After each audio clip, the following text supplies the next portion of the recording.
E aí, pessoal, como vai? Professor William aqui de novo, dando continuidade às nossas aulas de cálculo de várias variáveis, né? Continuando aqui com a nossa aula 4.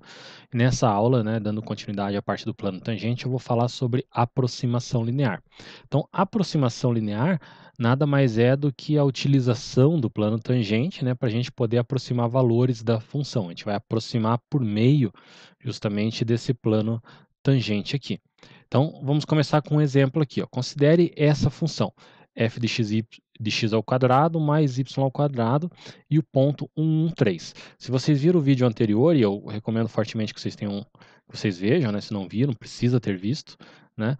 E a gente trabalhou com esse exemplo aqui. Esse aqui foi o último exemplo, se eu não me engano, do vídeo anterior. A gente fez a gente calculou a equação do plano tangente a esta função aqui nesse ponto, tá? Então, a equação do plano tangente, que foi o que a gente fez no vídeo anterior, é essa daqui. Se você lembra bem, você vai falar assim, não, peraí, estava um pouco diferente. Eu tinha deixado num formato diferente, mas se você distribuir e isolar o z, você vai chegar nessa mesma expressão.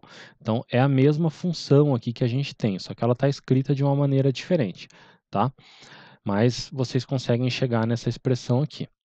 Então, aí agora sim o que importa para a gente, ó. Se eu substituir o z por L de xy, L de xy eu estou enxergando aqui o z como uma função, mas não a função f de xy. Agora uma função em que eu não estou na superfície, eu estou no plano, certo? Então, essa função aqui, por isso L, né, L de linear, é uma aproximação de f quando xy é próximo desse ponto. Só para dar uma ideia visual para vocês, eu vou fazer aqui como se fosse no cálculo 1, mas é o suficiente para a gente entender o que está acontecendo geometricamente. Imagina que você tem a tua função ali, f, tá? Aí você tem um ponto, e por meio desse ponto aqui você traça o plano tangente. Tá? Aqui não ficou tão bonitinho, mas dá para entender.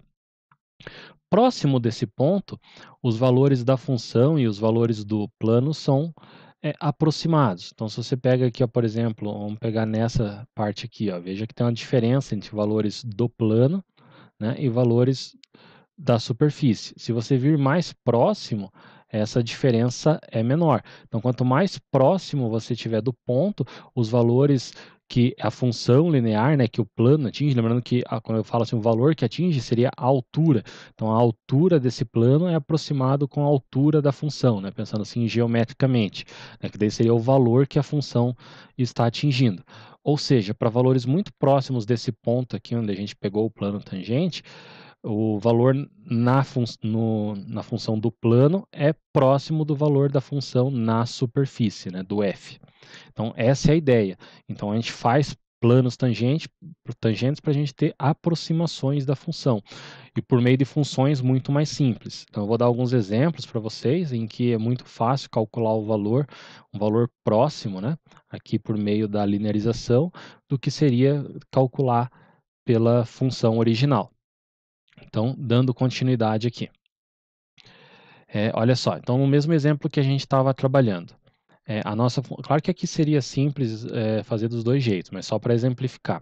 A nossa função f de xy é essa função aqui, x ao quadrado mais y ao quadrado. O ponto que eu peguei é o ponto 1, 1, 3, certo?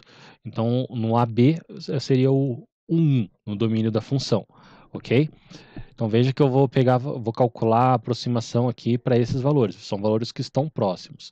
Aí se você já estiver perguntando, tá, mas o quão próximo é? Um décimo, um centésimo? Isso é relativo, depende muito da função.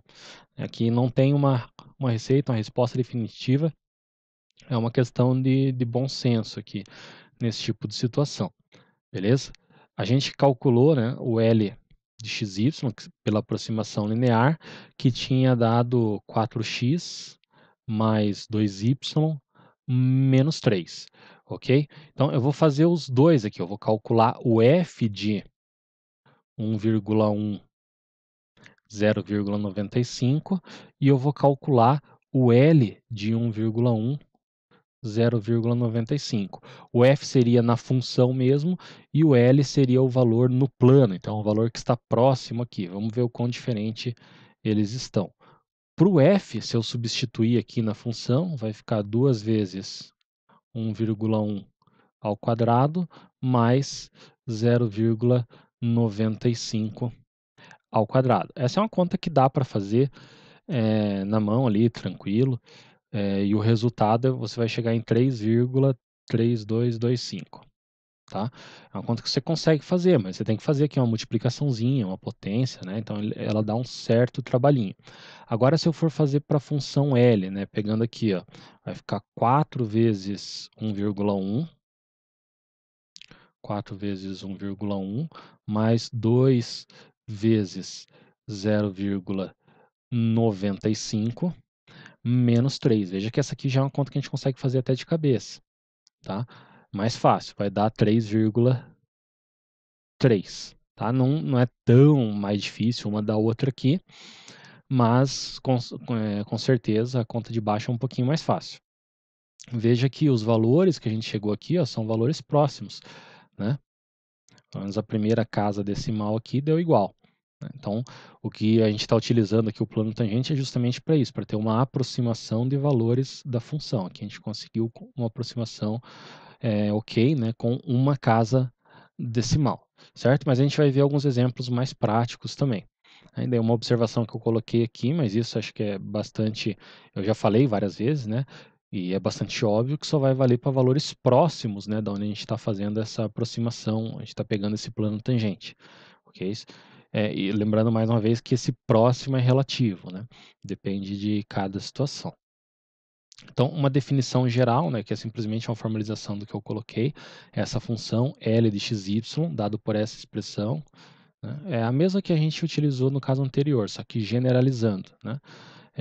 Isso aqui também a gente pode entender lá da função da equação do plano tangente, era z menos c igual a fx de AB, x menos a, mais fy de AB, y menos b, ok? O z a gente substitui pelo L e o C é o F de AB, né? Só passar ele para o outro lado, ok? Então, daqui que vem essa expressão.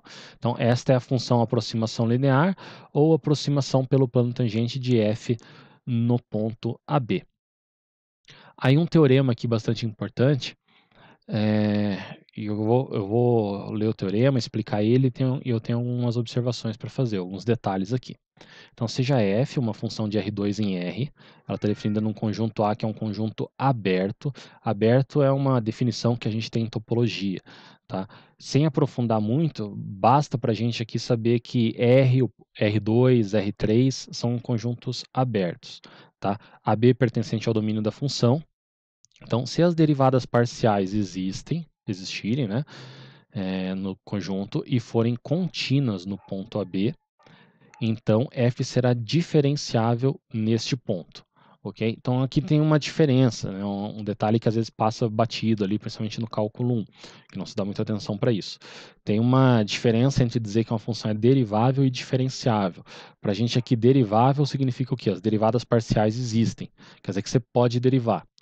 Diferenciável, o que significa diferenciável?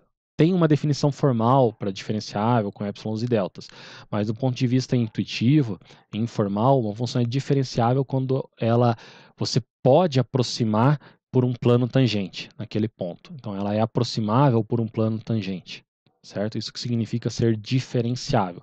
E ela vai ser diferenciável, não basta as derivadas parciais existirem, elas devem ser contínuas nesse ponto, ok? Então, isso é um teorema, mas a gente pode considerar como uma definição também. Aí, só recordando, aqui eu estou jogando para debaixo do tapete uma parte bastante extensa, né, formal dessa parte de diferenciável. Se a gente define formalmente diferenciável, tem uma série de resultados, uma série de coisas que se prova, que se demonstra, e utilizando principalmente os teoremas que a gente viu lá nas aulas anteriores, os teoremas de limite, aqui que eles aparecem, tá? Então eu coloquei lá para saber que existe, e se você for fazer essa parte de diferencial de uma maneira um pouco mais formal, você vai precisar dessas coisas aqui, ok? Então vamos para os exemplos para a gente fechar. Então, primeiro exemplo aqui, provar que essa função, seno de x ao quadrado mais y ao quadrado, é diferenciável. Então, provar que é em R2, certo? Veja que a função ela é definida em todo R2, R2 é um conjunto aberto. Para eu provar que ela é diferenciável, eu preciso fazer duas coisas, mostrar que as derivadas parciais existem e que elas são contínuas. Então, como que eu mostro que as derivadas parciais existem? O jeito mais simples é simplesmente calculá-las. Então, a derivada parcial dessa função em relação a x, a derivada de seno é cosseno, então vai ficar cosseno de x ao quadrado mais y ao quadrado. Pela regra da cadeia, a gente multiplica pela derivada do que está aqui dentro. Estou derivando em relação a x, então eu multiplico por 2x, certo? Então, calculei a derivada parcial em relação a x. E a derivada parcial em relação a y? Semelhante, né? Vai ficar cosseno disso daqui, né? Multiplico pela derivada que está dentro, agora estou derivando em relação a y, então vezes 2y, certo? Então, já mostrei que as derivadas parciais existem. E essas derivadas parciais aqui, elas são contínuas. Por que que elas são contínuas? O que eu tenho aqui dentro é contínuo, certo? É bastante tranquila, composição de funções contínuas em R, né? O x ao quadrado é contínuo, o y ao quadrado por si só também é contínuo. Se você for calcular limite, é só substituir, né? É tranquilo mostrar que isso aqui é contínuo. Cosseno é uma função contínua em R, então composição de contínua é contínua. 2x é contínuo, multiplicação de contínuo é contínuo. Então, tá tudo bonitinho aqui. Então, as duas derivadas parciais existem, né? E ambas são contínuas. Então, você pode escrever, né, para justificar se você preferir. Seria, como as derivadas parciais existem e são contínuas em f, então a função é diferenciável. Tá? Eu não vou escrever aqui, vou só comentar com vocês. No segundo exemplo aqui, que já tem um pouquinho mais de coisa para fazer. Mostrar que essa função é diferenciável nesse ponto. Encontrar a linearização, né, a função de aproximação linear, nesse ponto, e aproximar f de 1,1 e menos 0,1. Pode ver que são valores próximos do 1, 0. Tá? Então vamos por partes aqui. Primeiro mostrar que é diferenciável. Então, diferenciável, é isso que eu vou fazer. Então, eu vou calcular as derivadas parciais, certo? A derivada parcial em relação a x, aqui, a derivada... Aqui eu vou ter que aplicar a regra do produto, tá? Já que eu tenho x e elevado a xy. Então, derivada de x é 1 vezes o segundo, mais o primeiro vezes a derivada do segundo. A derivada do segundo aqui, ó, a derivada da exponencial é ela própria, mas eu tenho que aplicar a regra da cadeia aqui, a derivada de xy é y, ok? Então, calculamos a derivada parcial em relação a x. Aqui também é tranquilo de verificar que essa função é contínua. Tá? De uma maneira geral, quando você tem composição de funções que você já conhece, que são contínuas ali do cálculo 1, o que você vai ter aqui é contínuo também, né? A descontinuidade você teria principalmente em funções que têm alguma restrição no domínio, que não está definida, né? Ou está definido por partes, coisas desse tipo, né? O que a gente conhece usualmente, normalmente é tudo contínuo aqui. Derivada parcial em relação a y. Então, esse x é uma constante, mantém multiplicando. Derivada da exponencial é ela própria. Pela regra da cadeia, multiplica pela derivada de xy, que é x. Então, multipliquei de novo por x, vai ficar um x ao quadrado aqui. Certo? Então, mesmo argumento aqui, essa função aqui também é contínua. Então, como as derivadas parciais existem e são contínuas, pelo teorema anterior, essa função é diferenciável. E aqui eu mostrei que ela é diferenciável em qualquer ponto, né? Em especial no 1, 0 também, ok? Aqui não vale só para esse ponto, vai valer para qualquer ponto do domínio da função. Então, essa é a primeira coisa que foi pedido aqui que fosse feito. A segunda coisa que ele pede, encontrar a linearização. Então, a linearização, né? A fórmula que a gente havia colocado anteriormente lá é o f de AB mais a derivada parcial em relação a x aplicado no ponto AB, x menos a, mais a derivada parcial em relação a y aplicada no ponto AB, vezes y menos b, certo? Então, vamos lá, vamos por partes. Então, primeira coisa, quem que é o meu a aqui? A igual a 1, né? E b igual a 0, vem daqui, ó. Certo? Bom, o f de 1, 0, a gente pode substituir aqui direto, aqui, ó. E elevado, 1 vezes 0 vai dar 0, todo número elevado a 0 é 1, vezes 1 é 1. Então, aqui vai dar 1, tá? Calcule aqui qualquer coisa, tá? Só substituir. A derivada parcial aplicado no ponto 1, 0. Eu tenho aqui a derivada parcial, ó. É só substituir o x por 1 e o y por 0. Quando eu substituir o y por 0, vai cancelar tudo aqui. Trocando o x por 1, isso aqui vai dar e, se eu não estiver... Não, porque aqui vai dar 0 também, então fica 1, certo? 1, depois você substitui aí. Vezes x menos a, o a é 1. Isso aí. Beleza. Agora, derivada parcial em relação a y aplicado no ponto AB. Então, eu vou substituir aqui, ó, por o x por 1 e o y por 0. Então, vai dar 1 também, tá? Porque aqui tem e elevado a 0, vai dar 1 vezes 1, 1. Então, mais 1 vezes y menos 0, que é y, tá? Então, como que vai ficar aqui? L de xy vai ser 1 mais x mais y. Olha só, veja que simples, né? Que deu a nossa... Não, peraí, eu esqueci de um detalhe aqui, esqueci de distribuir. Então, tá errado aqui. Então, ficou 1 mais x menos 1 mais y, né? Daí simplifica aqui, vou deixar direto assim. X mais y. Então, bom, continuando o que eu estava falando, né? Ficou mais simples ainda. Veja que simples que ficou a nossa função. É uma função linear, né? A linearização é isso, é transformar numa função linear, ok? Então, para concluir aqui, eu vou fazer o que ele pede, né? Aproximar o f de 1,1 em menos 0,1. Então, o que eu vou fazer é calcular o L de 1,1 menos 0,1. Isso vai dar o quê? Vai dar 1,1 menos 0,1, que dá 1.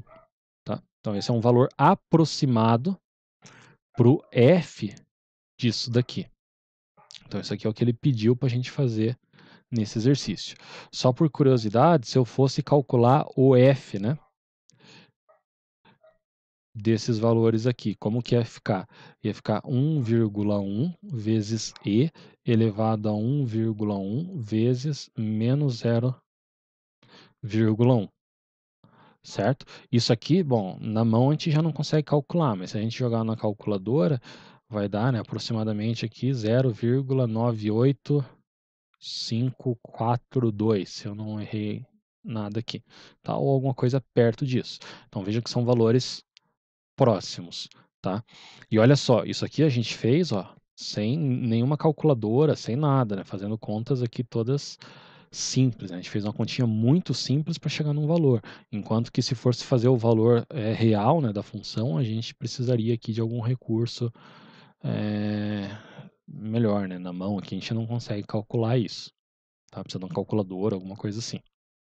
Beleza? Então, essa é um exemplo de aplicação, né, do para que serve a linearização. A gente consegue mais rápido aqui calcular esse tipo de coisa. Isso não tem uma aplicação, talvez você esteja pensando assim, tá, mas hoje com a calculadora, porque é mais simples ali, qualquer um tem uma calculadora no celular, na mão, fácil, pode calcular o valor exato, né? Muito mais fácil do que fazer direto. Bom, sim, talvez sim. Só que esse tipo de raciocínio é usado às vezes por programas, por softwares, né, que precisam fazer muita conta e se eles querem fazer contas mais rápido, eles podem fazer coisas desse tipo aqui. Tá? Então, isso aqui é utilizado na parte de programação também, para você obter resultados mais rápidos para algumas coisas. Beleza? Então, o que eu queria mostrar para vocês era isso daí mesmo, tá? Então, valeu, até o próximo vídeo. Qualquer coisa, vocês podem comentar aí, podem escrever, que eu vou tentando ajudar vocês na medida do possível. Valeu, até o próximo.